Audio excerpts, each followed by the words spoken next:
제가 나눌 이야기는 청년 정치와 거버넌스입니다. 이 얘기를 시작하기 앞서서 청년 정치에 대한 바라보는 시선을 먼저 얘기하면서 시작을 해보고 싶습니다. 저는 청년 정치에 대하여 두 가지 의미를 좀 느끼고 있습니다.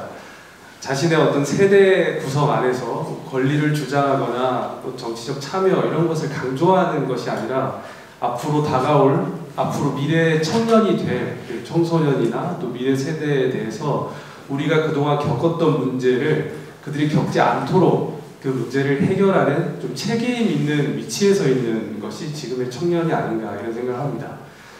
다양한 문제가 있죠. 연금 문제도 해결해야 하고, 주거 문제도 해결해야 하고, 일자리 문제도 해결해야 되고, 또 변화하는 노동 가치관, 여러 문제들을 해결해야 할 겁니다. 근데 최근에는 이제 청년 정치 거버넌스들이 많이 제도화가 돼서 전국적으로 확산도 됐고, 정부의 기조도 이제 청년의 시각에서 모든 정책을 다뤄라 이렇게 얘기를 하면서 이제 청년 정치인들도 책임 있게 역할할 수 있는 공간이 커진 것 같습니다. 두 번째 또 청년 정치에 대해서 느끼는 의미는 이제 그 청소년과 미래 세대 그리고 저도 이제 곧 이제 아이를 낳게 되는데 그러면 그 아이들과 함께 같이 살아가면서 해결해야 할 많은 미래 문제를 같이 풀어가는 또 동행하는 또 청년 정치가 이면서 출발점에 서 있는 것 아닌가 이런 생각을 합니다.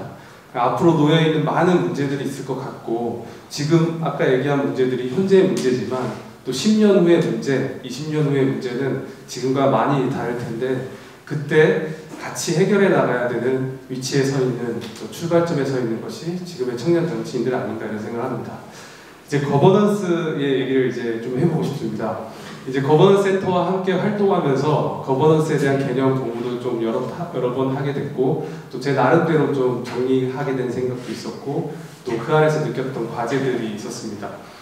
거버넌스에 대한 출발 개념은 아까 교수님께서도 잘 얘기해 주셨지만 90년대 한 후반쯤 세계화도 진행되고 또 세계의 많은 환경 문제도 그때도 시작되고 또 정부의 운영도 수평적으로 변해가는 그런 기조에서 변화하는 환경에 맞춰서 정부의 운영 방식도 달라져야 한다. 그런 배경에서 출발했다고 이해했습니다.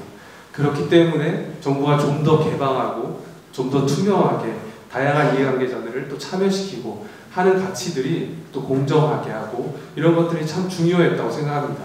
그래야지 지금 들어와서는 바이러스 위기도 생기고 글로벌하게 이 거버넌스가 매우 취약하다는 얘기도 이제 우리가 알게 됐고 또 환경에 대응하는 능력도 또 전 세계가 함께하는 문제도 있고 그리고 디지털 경제로 들어가면서 우리가 또 그 변화의 혁신성에 빨리 따라가야 하는 문제도 있고 다양한 또 변화에 놓여 있다고 생각합니다.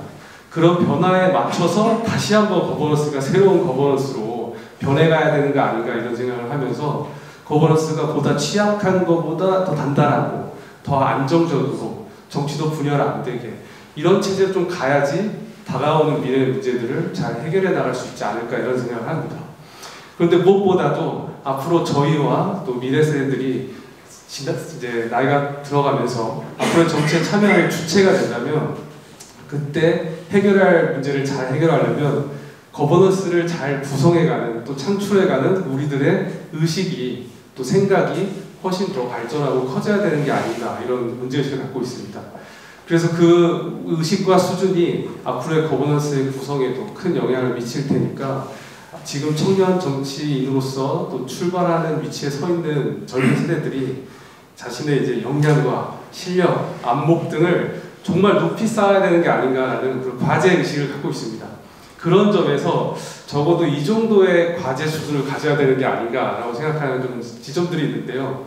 적어도 한국의 정치에 참여하는 지도자들이라면 젊은 지도자라면 적어도 전 세계 유럽의 정치 지도자들이나 독일 총리라든가 영국 총리라든가 이런 아랍권 지도자뿐만 아니라 다 통틀어서 대화할 수 있는 수준 또는 그들을 리드할 수 있는 수준의 좀 세계적인 리더십 정도는 갖춰가야 되는 거 아닌가 이런 생각을 합니다.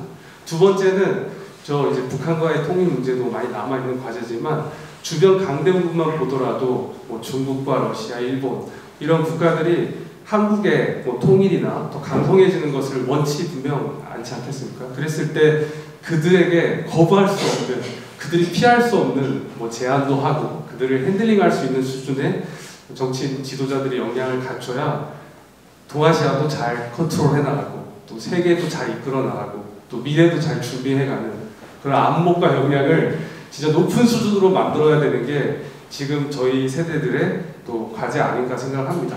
그런 노력과 그 준비를 잘 해서 미래 세대와 함께 청년 정치들이 좋은 거버넌스를 구축해 나가야 된다는 생각합니다. 마지막으로 그 2045년이 되면 이제 광복 100주년이고 2048년 되면 정부 수립 100주년이 되지 않습니까? 그때가 되면 제 나이가 58세, 62세 정도 됩니다.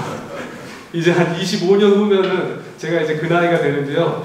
남는 한 25년, 한 세대 동안 대한민국이 맞이할 문제들 잘 해결해 나갈 수 있도록 열심히 노력하고 후회 없이 살겠습니다. 감사합니다.